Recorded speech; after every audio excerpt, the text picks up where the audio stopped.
It's happening again. A few giant companies are pulling most of the market's returns. If you own a 401k or an index fund, this already touches your money.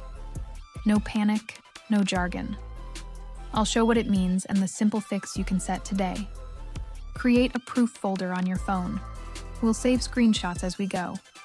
History is fun, but bills win. In 10 minutes, you'll understand the pattern and adjust your plan. No timing, no chasing winners, just clear rules you can verify. We'll compare cap-weighted versus equal-weighted and translate it to your 401k. At the end, you'll have a small checklist that actually sticks. Ready for a 90-second flashback that explains half the headlines? In the 70s, everyone loved the Nifty 50. Big, stable, can't miss. Until they did. The market concentrated. Expectations ran hot. The rest was ignored. Then gravity showed up and things cooled off. Lesson: popularity hides risk. It doesn't erase it. Don't fear the past. Learn the pattern. Concentration starts with great stories and large profits. It works until it doesn't, and the index rebalances to reality. Diversified investors felt bumps but kept going. That calm is what we want for you. Save 3 bullets to proof. It runs up, it concentrates, it normalizes. Those 3 explain a lot of market noise. So what does this mean for beginners today? Everything, because your funds follow weighting rules. Let's see how the index is built now and where you stand. Today it's the Magnificent 7. Huge companies, giant profits, daily headlines. In the S&P 500, weight comes from market cap. Big companies get big weight. That pulls the average toward the giants, up or down. It's elegant, but more concentrated than most beginners realize. Check without guessing. Open your ETF or 401k fund page. Tap top holdings and look at the biggest positions. If the same names dominate, that's normal for a cap-weighted index. Screenshot it and drop it into. Proof. Here's my current exposure. Now compare to equal-weighted. Each company gets a similar slice. The ride is different. Less dependence on the giants. Costs and behavior differ too. Neither better, just different. The point is to know which track you're riding. With that clear, you'll avoid the classic beginner mistake. When a handful of names shine, your hand wants to jump in. You sell the boring fund and buy the star of the month. You end up buying headlines, not value. After a few switches, costs climb and patience drops. Then a dip hits and you exit at the worst time.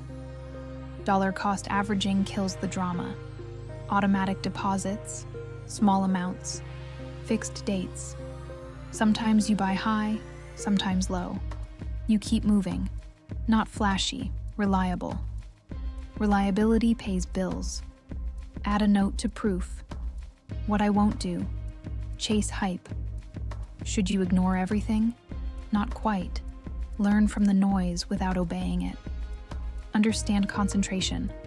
Adjust diversification. Breathe. Before tactics, lock the simple fix that keeps you steady. Small moves, big difference. Path 1, total market index fund, and done. Path 2, S&P 500 with monthly auto invest. Path 3, a tiny tilt you can keep, equal weight or small cap.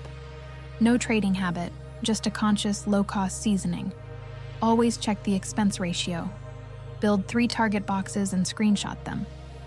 Example, 100% total market, or 80% S&P plus 20% small cap. If you prefer equal weight, define why and how much. Commit for years, not weeks, and save it to proof. No miracles promised, just coherence. You don't need the next champion. You need broad growth at low cost, and a head that stays calm during drops.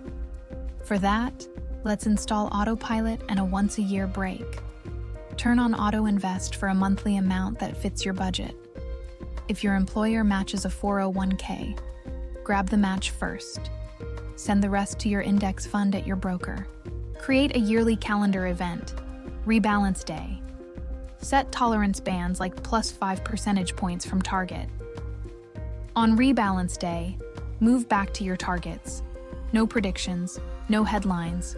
Boring, quick, powerful, like doing laundry weekly. Screenshot the setup and confirmation.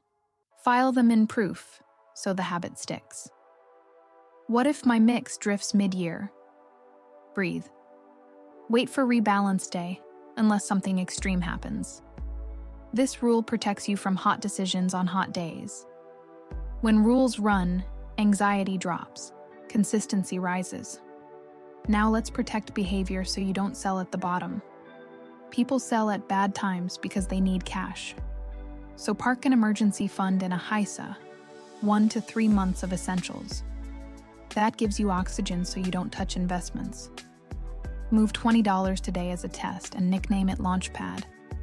Screenshot before, after into proof. Credit cards next. Set Autopay Statement Balance. Not minimum, not fixed. The full statement. Add a reminder 3 days before due date. Interest drops to $0 and your brain relaxes. File that confirmation in proof. For inflow, set a paycheck rule the day after payday. Start at 5% and add +1% per week until you hit 10-20%. It's the pipe that feeds your plan without debates. Fewer decisions, more defaults. Protected behavior, protected portfolio. Give yourself a 10-minute weekly win stack. Checklist, savings rate, HYSA, auto invest, upcoming bills, 1 renegotiation, +1%. Sunday afternoon or early Monday works well. Each item gets a screenshot in proof, evidence over hype. That ritual builds identity. I'm the person with receipts. Once a year, treat Rebalance Day like a money holiday. No drama, just return to targets. If you want to learn more, pick one topic per quarter. Quarter 1, cap weighted versus equal weighted. Quarter 2, small cap tilt, slow, steady, sane. Let's lock action now. Open your fund page and screenshot top holdings. Define targets, total market, S&P, tiny tilt, and save them. Turn on Auto Invest and schedule Rebalance Day. Set up HYSA, Auto Pay Right, and your paycheck rule. Comment your current top 3 holdings and what you'll adjust.